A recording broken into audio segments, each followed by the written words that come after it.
नमस्कार, मैं हूं सत्यपाल और आप देख रहे हैं CWB हिंदी न्यूज।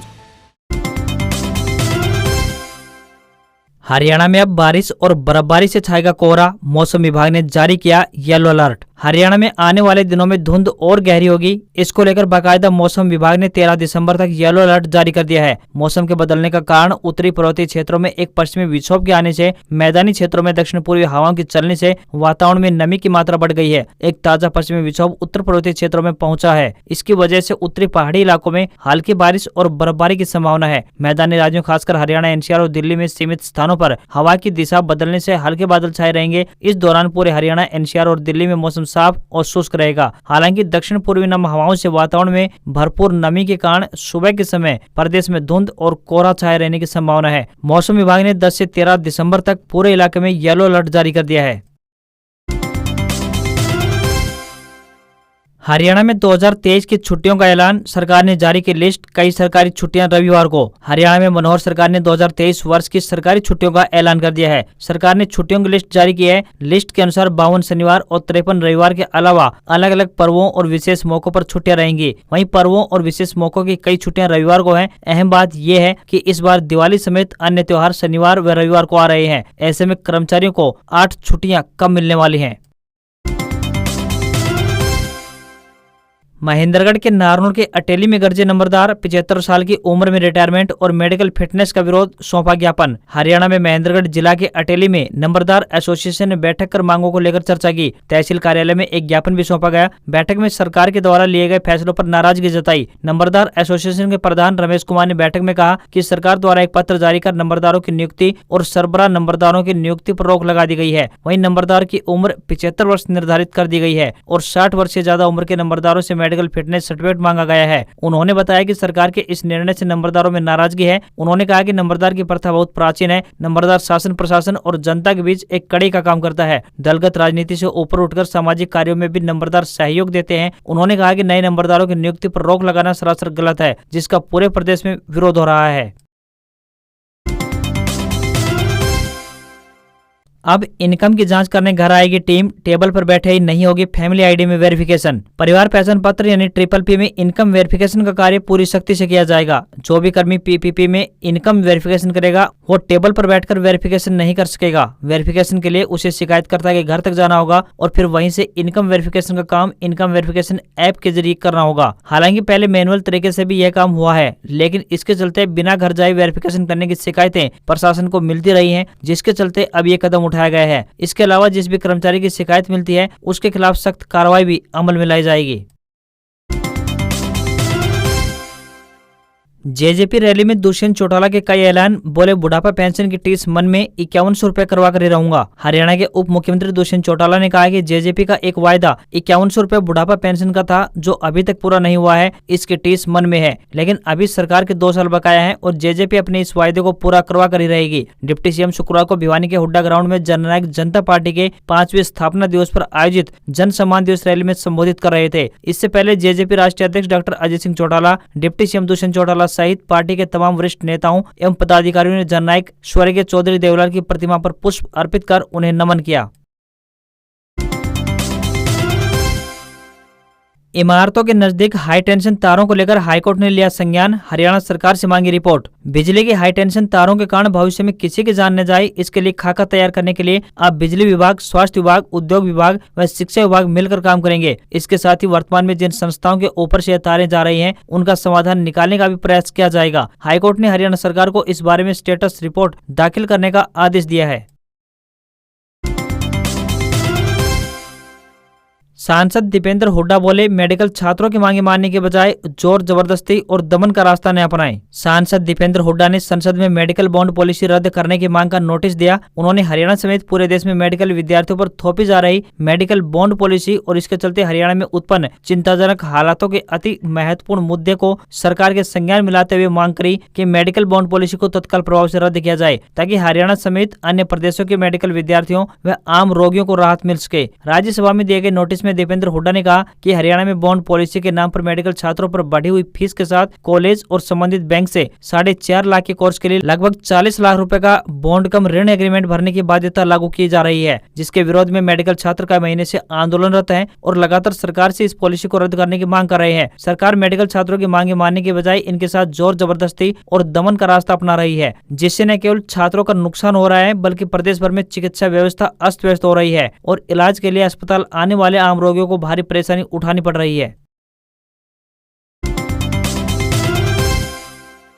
हरियाणा में नई पंचायतों को सौंपा जाएगा रिकॉर्ड, इस दिन होगी पहली बैठक, शुरू होगा कार्यकाल। हरियाणा की नवनिर्वाचित पंचायतों की पहली बैठक 14 दिसंबर को आयोजित की जाएगी। पहली बैठक में पिछली पंचायत ग्राम सचिव की मौजूदगी में नई पंचायत को रिकॉर्ड सौंपेगी। बैठक की अध्यक्षता नवनिर्वाचित सरपंचों द्वारा की जाएगी। इसके साथ नई पंचायत का 14 दिसंबर से कार्यकाल शुरू हो जाएगा। हरियाणा में करीब 6200 पंचायत हैं। बता दें कि हरियाणा में 3 चरण में पंचायती चुनाव करवाए गए थे। 3 दिसंबर को हरियाणा पंचायती राज अधिनियम की धारा 3 के तहत प्रदेश की सभी नवनिर्वाचित पंचायत के सदस्यों को शपथ दिलाई जा चुकी है। इस बैठक में खंड विकास एवं पंचायत के कर्मचारी की ओर से गांव के नए सरपंच को पंचायत का रिकॉर्ड सौंपा जाएगा। पिछली पंचायत का कार्यकाल पूरा होने के बाद फरवरी 2021 में बीडीपीओ कार्यालय में पंचायत का रिकॉर्ड रखवा दिया गया था।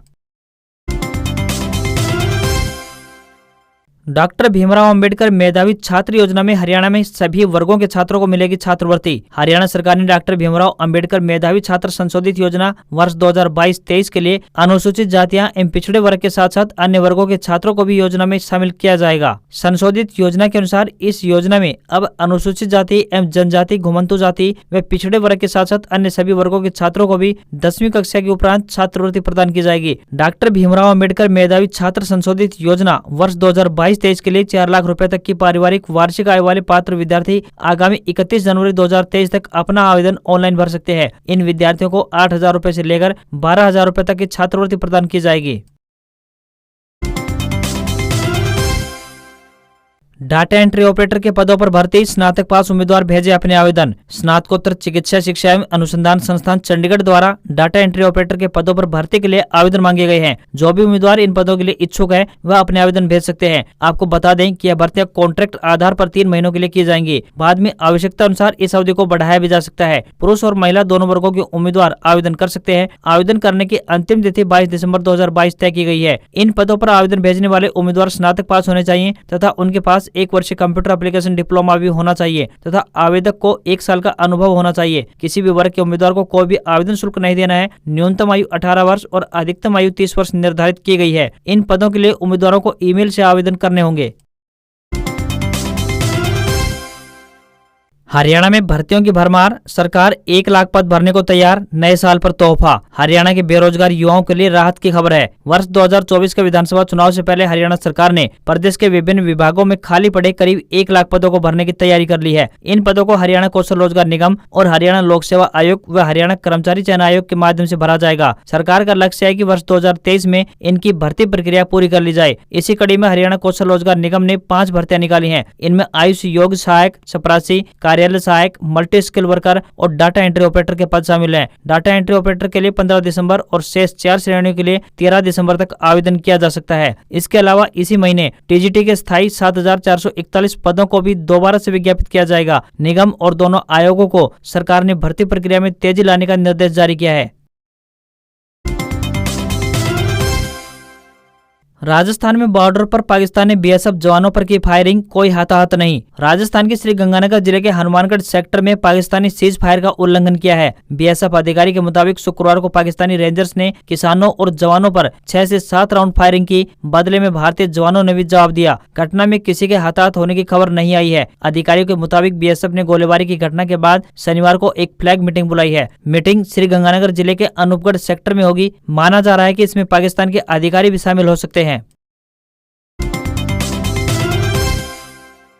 10% तक बढ़ सकते हैं इलेक्ट्रॉनिक व्हीकल की कीमतें। घरेलू बाजार में साल भर में 60% से ज्यादा महंगी हुई बैटरी, राहत के आसार कम। बैटरी की कीमतें बढ़ने से देश में इलेक्ट्रॉनिक वाहनों यानी ईवी के दाम 7 से 10% बढ़ सकते हैं। इसके चलते सस्ती इलेक्ट्रॉनिक व्हीकल को बढ़ावा देने की मुहिम को झटका लग सकता है। एक रिपोर्ट के मुताबिक इस साल दुनिया भर में लिथियम आयन बैटरी पैक औसतन 7% महंगे हुए हैं, लेकिन भारत के मामले में इलेक्ट्रॉनिक व्हीकल बैटरी की कीमतें 50 से 60% तक बढ़ गई है। इलेक्ट्रॉनिक व्हीकल में आग लगने की घटनाओं के बाद सरकार ने ने बैटरी संबंधी नियम सख्त कर दिए हैं। दिसंबर के बाद से बैटरियों की टेस्टिंग के लिए AIS 156 स्टैंडर्ड लागू हो जाएगा। इसके अलावा BMS, IC जैसे कई इलेक्ट्रॉनिक पार्ट्स और बैटरी में इस्तेमाल होने वाले खनिजों के दाम भी बढ़ गए हैं। इसके चलते घरेलू बाजार में बीते साल 11,700 से लेकर 12,900 रुपए प्रति किलोवाट आवर तक मिलने वाली बैटरी अब 14,800 से लेकर 18,900 रुपए तक मिल रही है। इससे पहले Maruti Suzuki, Tata Motors, MG Motors, Renault, Mercedes Benz और ऑडी जैसी कंपनियां जनवरी से सभी मॉडलों में दाम 5 से लेकर 15% तक बढ़ाने की घोषणा कर चुकी है। बैटरी महंगी होने से इलेक्ट्रॉनिक वाहन, खासतौर पर 2 व्हीलर कंपनियों की लागत 15% तक बढ़ गई है।